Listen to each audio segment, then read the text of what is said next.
నీ కడుపులో పెరుగుతున్న బిడ్డకి నేను తండ్రినని తెలిసాక సూర్య ఎలాగూ నీతో పెళ్లి కొప్పుకోడు. మనం కూడా శ్రీరామ్ ఫోటో పేపర్లో వేస్తే అతనికి సంబంధించిన వాళ్ళు వెతుక్కుంటూ వస్తారు కదా. మనమిచ్చే పేపర్ యాడ్ వల్ల తనకంటూ ఓ ఫ్యామిలీ ఉందని తెలిస్తే సంతోషమే. అతను తన కుటుంబానికి దగ్గరైతే ఆనందమే. కాని నన్ను వీడి వెళ్తున్నాడన్న ఆలోచన తట్టుకోలేకపోతున్నానక్కా. సంతోషంగా ఉండాల్సిన సమయంలో బాధ కలిగితే కలిగిన ఆ సంతోషానికి అర్థమే ఉందక్కా.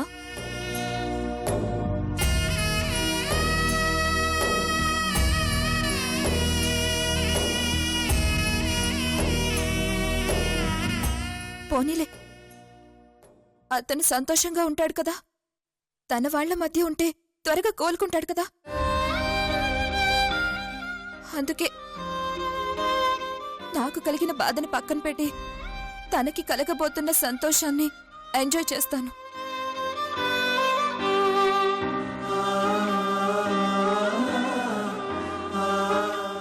నచ్చా వైషు.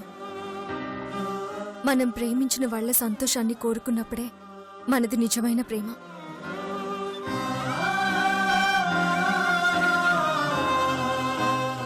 నువ్వు గెలుస్తావు.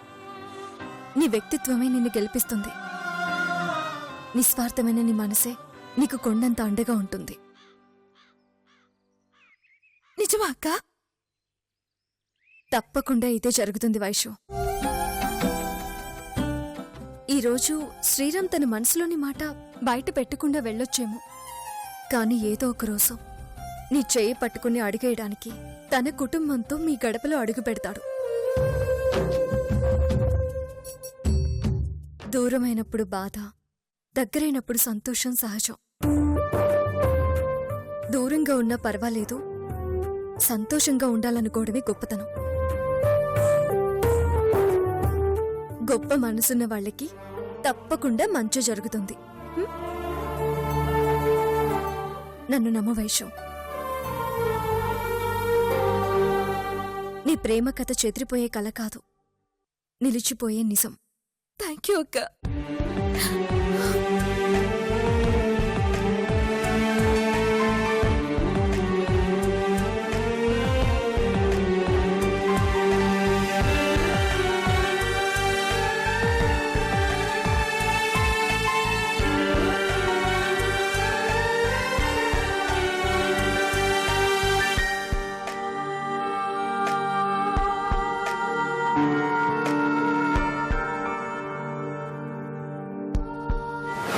మనం కూడా శ్రీరామ్ ఫోటో పేపర్లో వేస్తే అతనికి సంబంధించిన వాళ్ళు వెతుక్కుంటూ వస్తారు కదా.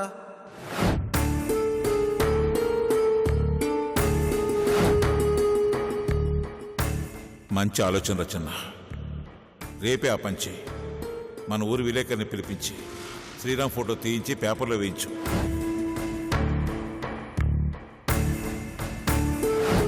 నువ్వు అన్నదే జరిగితే ఆ బాబుని తన వాళ్ళకి అప్పగించి మన రుణం తీర్చుకుందాం.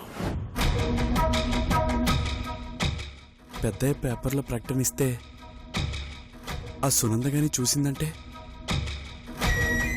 సూర్యని ఏదో రకంగా తీసుకెళ్లాలని ప్రయత్నిస్తుంది. సూర్యకి గతం గుర్తులేదు కాబట్టి ఏదో ఒకటి చెప్పి శశికిచ్చి పెళ్లి చేసేస్తుంది. మళ్ళీ నీల జీవితం ఎడారిలో మోడు బారిపోతుంది.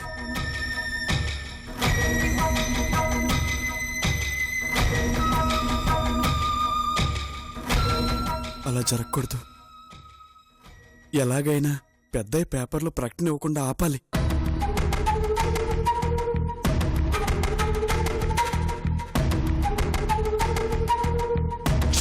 కానీ ఎలా ఆపాలి? ఏం చెప్పి ఆపాలి? వాళ్ళు శ్రీరామ్ అనుకుంటున్న వ్యక్తే నీలభర్త సూర్య అని చెప్పాలా?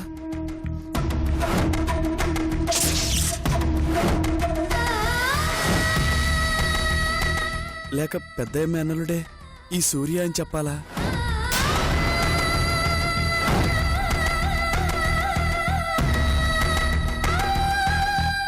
ఏం చెప్పినా ఇబ్బందే, కానీ ఏదో ఒకటి చెయ్యాలి.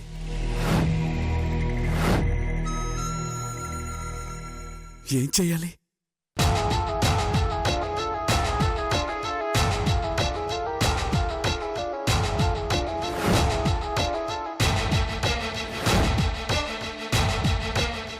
నీల జీవితం నిలబెట్టడానికి నాకు దొరికిన ఈ అవకాశాన్ని వదులుకోను. ఆపుతాను. పెద్దయిని పేపర్లో వేయనివ్వకుండా ఆపుతాను.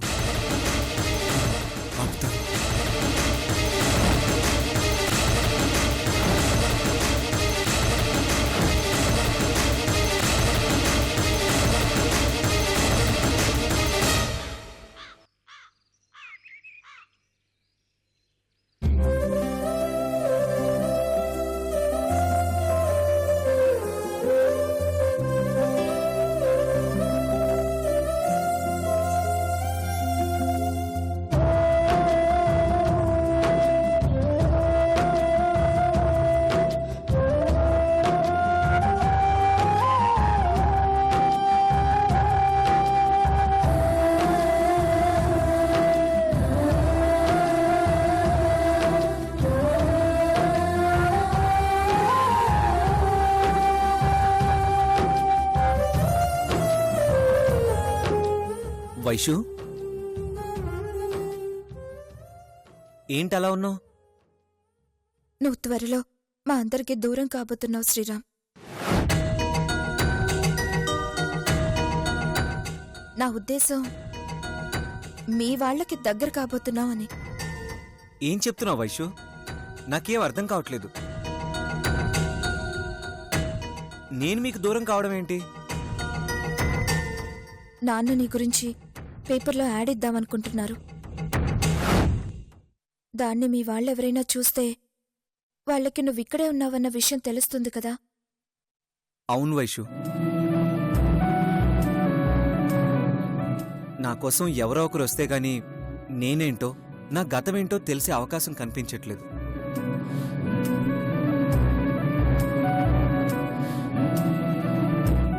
నా గతంలో నాకంటూ ఎవరైనా ఉన్నారా లేదా అనేది ఇప్పుడు తెలుస్తుంది. నీలాంటి మంచివాడికి అయిన వాళ్ళు కావలసిన వాళ్ళు చాలా మంది ఉంటారు శ్రీరామ్. నీకోసం తప్పకుండా వస్తారు. నువ్వు మీ వాళ్లతో వెళ్ళిపోయాక నన్ను గుర్తుపెట్టుకుంటావా శ్రీరామ్? అవేం మాటలు వైషు? నా గతం ఎలాగూ నాకు గుర్తులేదు. ఇక నిన్ను కూడా మర్చిపోతే నాకు ప్రస్తుతం అనేది కూడా లేనట్టే. ఒకవేళ నా కోసం ఎవరైనా వచ్చి నేను వాళ్లతో వెళ్ళినా మళ్ళీ తప్పకుండా తిరిగి వస్తాను.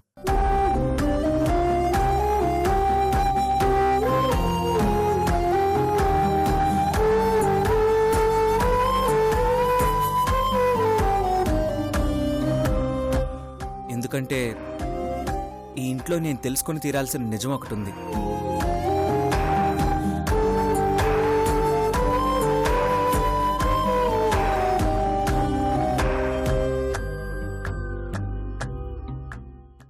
ఈ ఇంట్లో ఒక వ్యక్తి మనసు విప్పి మాట్లాడాల్సిన అవసరం ఉంది.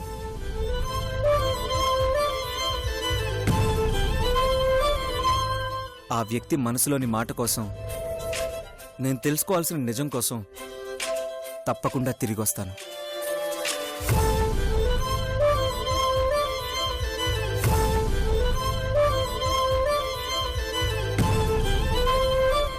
Thanks Sriram,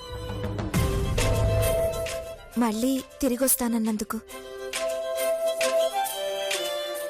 bye.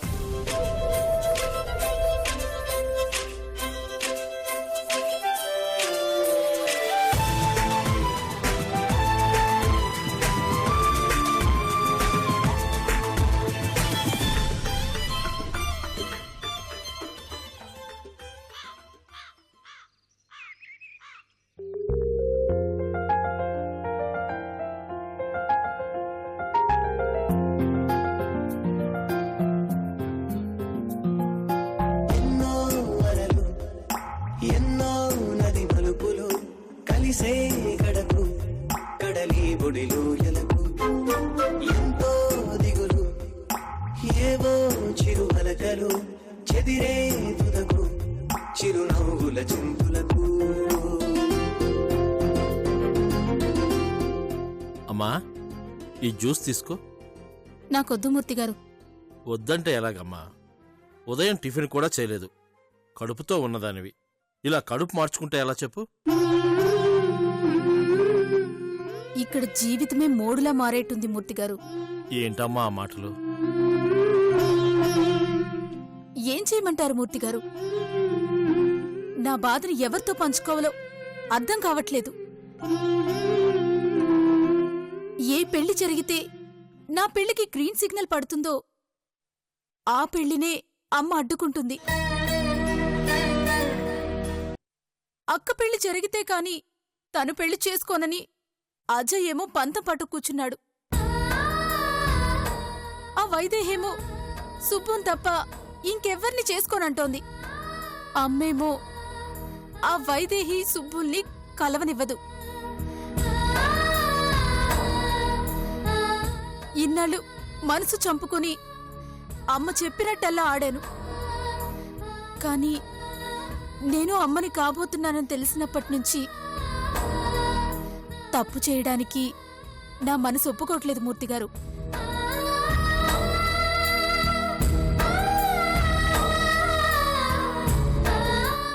ఎవరైనా ప్రేమించిన వాడి చేతిలో మోసపోయి ఒంటరిగా మిగిలిపోతారు. కాని అజయ్ అలాంటివాడు కాదు. నన్ను పెళ్లి చేసుకోవడానికి మనస్ఫూర్తిగా ఒప్పుకున్నాడు. కాని పరిస్థితులు మా పెళ్లికి అడ్డుపడుతున్నాయి.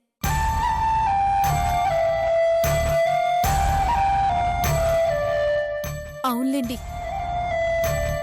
నేను నీలకు అన్యాయం చేసి ఇప్పుడు నా జీవితంలో న్యాయం జరగాలని కోరుకుంటే ఎలా జరుగుతుంది? ఆ దేవుడు చూస్తూ ఊరుకోడు కదా.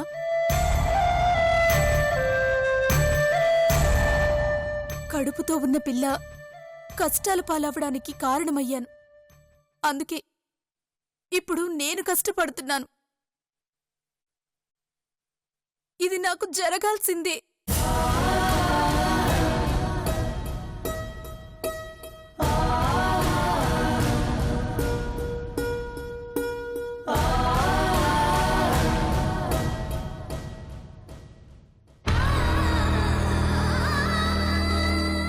ఒక్కసారి తప్పు చేసినందుకే ఇంత బాధ అనుభవిస్తున్నాను. ఇప్పుడు సూర్యని పెళ్లి చేసుకుని ఇంకో తప్పు చేయలేను మూర్తిగారు. మా పెళ్లి జరిగితే అటు సూర్య జీవితం ఇటు నా జీవితం రెండూ నాశనమవుతాయి. అలా జరగకుండా ఉండాలంటే మీరే నాకు హెల్ప్ చేయాలి. ప్లీజ్ మూర్తిగారు. క్షమించమ్మా, నీ బాధను తెలుసుకుని ఓదార్చగలను గాని నీకు హెల్ప్ చేయటం మాత్రం కుదరదమ్మా. మీ అమ్మగారి గురించి తెలిసి కూడా నువ్వు నన్ను ఆ మాట ఎలా అడగగలిగావమ్మా? ఆమెకి ఎగనెస్ట్గా వెళ్ళటం కూతురైన నీ వల్లే కావటం లేదు, ఇక నా వల్ల ఎలా అవుతుందమ్మా? అమ్మగారు చెప్పింది చేయటం నా డ్యూటీ. అది కరెక్ట్గా చేయకపోతే రేపు నా జీవితం రోడ్డున పడుతుంది. ఆ రిస్క్ నేను చేయలేను. ప్లీజ్ అర్థం చేసుకోమ్మా. నువ్వు కూడా అమ్మగారికి వ్యతిరేకంగా ఎలాంటి నిర్ణయం తీసుకోవద్దు శేషమ్మ. కాలమే నీ సమస్యకు పరిష్కారం చూపిస్తుంది. తొందరపడితే నీకే ప్రమాదం. ఒక్క విషయం గుర్తుపెట్టుకో, ఎప్పుడైనా ఎలాగైనా గెలుపు మాత్రం న్యాయం వైపే ఉంటుంది. తాగమ్మా, తీసుకో.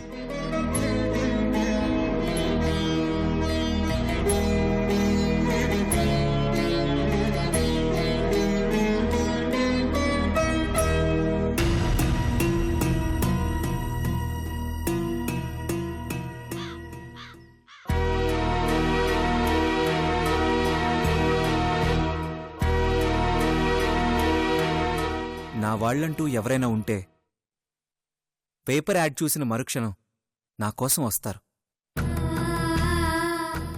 నేనెవరో తెలిసిన అంజీకి నా వాళ్ళెవరో తెలియకుండా ఉంటుందా? ఖచ్చితంగా తెలిసే ఉంటుంది. కానీ ఇన్ని రోజులు నేనిక్కడే ఉన్నానని అతనెందుకు నా వాళ్ళకి చెప్పలేదు? ఇంట్లోంచి పంపించే ప్రయత్నం కూడా చేశాడు, కానీ నా వాళ్ళ దగ్గరికి పంపే ప్రయత్నం ఎందుకు చేయలేదు? అంటే నాకెవ్వరూ లేరా? లేదా వాళ్ళ వల్ల నాకేమైనా అపాయం ఉందా? పోనీ సమస్య ఏదైనా ఉంటుందని అంజీ ఫీల్ అవుతున్నాడా?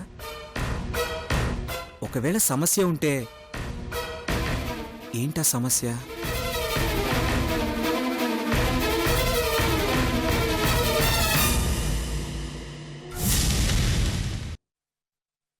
లేకపోతే అంజీకి ఏదైనా సమస్య ఉందా? అయ్యుండొచ్చు. నన్ను ఇంటికి దూరం చేసే ప్రయత్నం చేశాడు, కానీ ఈ ఇంటి మనుషులకి దూరం చేయాలని ఆలోచించలేదు. దీన్ని బట్టి చూస్తే నేను ఇంట్లో ఉండడం మాత్రమే అంజీకి ప్రాబ్లం అని అర్థమవుతుంది. అంటే ఈ ఇంటితోనే నా గతమేదో ముడిపడి ఉంది. అదేంటో తెలుసుకోవాలి.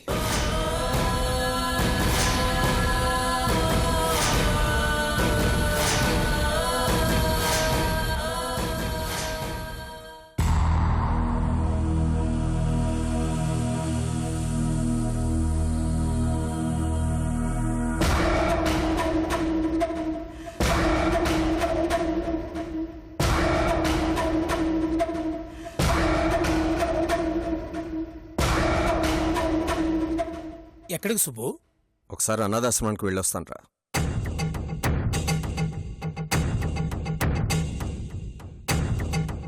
వైదేహి నాతో కలిసి జీవితాన్ని పంచుకోవాలని ఆశపడింది, కానీ ఆశ తీరలేదు.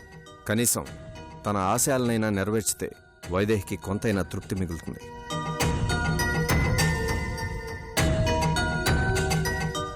లేదు, ఇక రాదు అనుకున్న నా వైదేహి మళ్లీ నా లైఫ్లోకి వచ్చింది.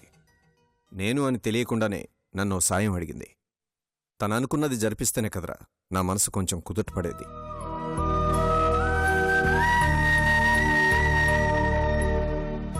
నా అనేవాళ్లే లేని ఆ పసిపిల్లలకి చేసే సాయమైనా నన్ను వైదేహిని దగ్గర చేస్తుందేమో చూద్దాం.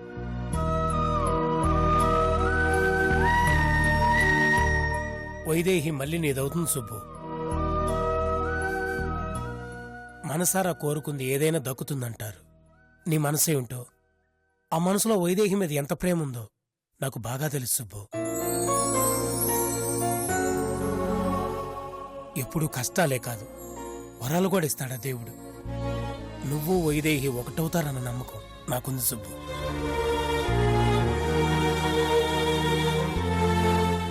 ఈరోజు వైదేహిని నిన్ను అసహించుకోవచ్చు, కానీ ఏదో ఒక రోజు ఆ సునందంటే ఏంటో వైదేహికి తెలిసి తీరుతుంది. అప్పుడు మీ ఇద్దరిని ఎవరూ విడదీయలేరు సుబ్బు.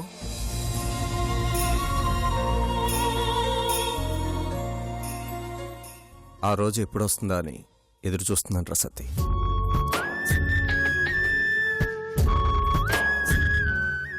సరే, నేను వెళ్ళొస్తాను.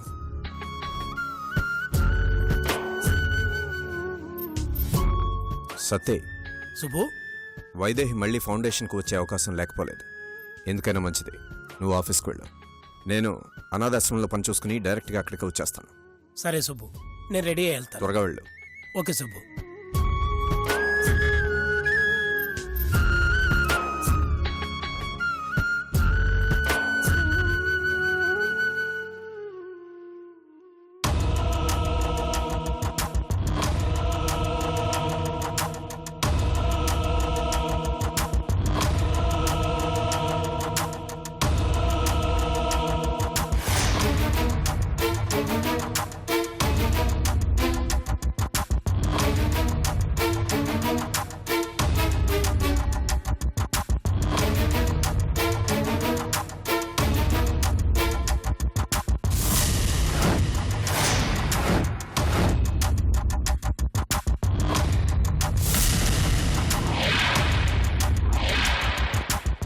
మూర్తిగారు, మూర్తిగారు,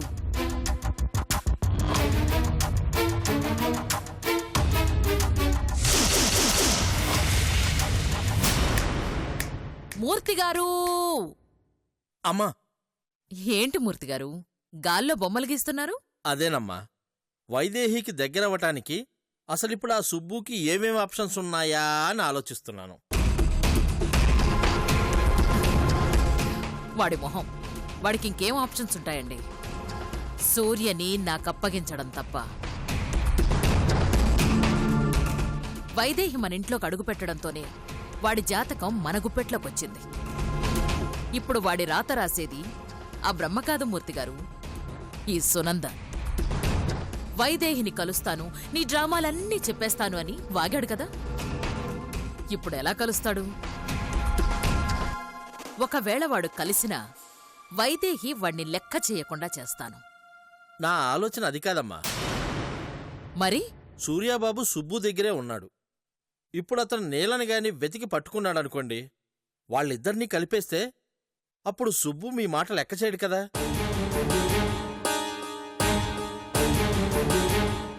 అలా జరిగితే వైదేహి మన దగ్గరుండి కూడా ప్రయోజనం ఏముంటుందమ్మా? నిజమే మూర్తిగారు. వైదేహి మన దగ్గరుండడం మనకి అడ్వాంటేజ్ అయినా నీల లేకపోవడం మాత్రం లోటే. ఇన్నాళ్ళు దాన్ని నిర్లక్ష్యం చేశాను. ఇప్పుడు దాన్ని కూడా వెతికి పట్టుకోవాల్సిన అవసరం వచ్చింది. నీల కూడా మన గుప్పెట్లో ఉంటేనే ఆట మనం అనుకున్నట్టుగా సాగుతుంది. కాని దాన్ని ఎక్కడని వెతికేది? ఏ కలుగులో దాక్కుందో తెలియడం లేదే.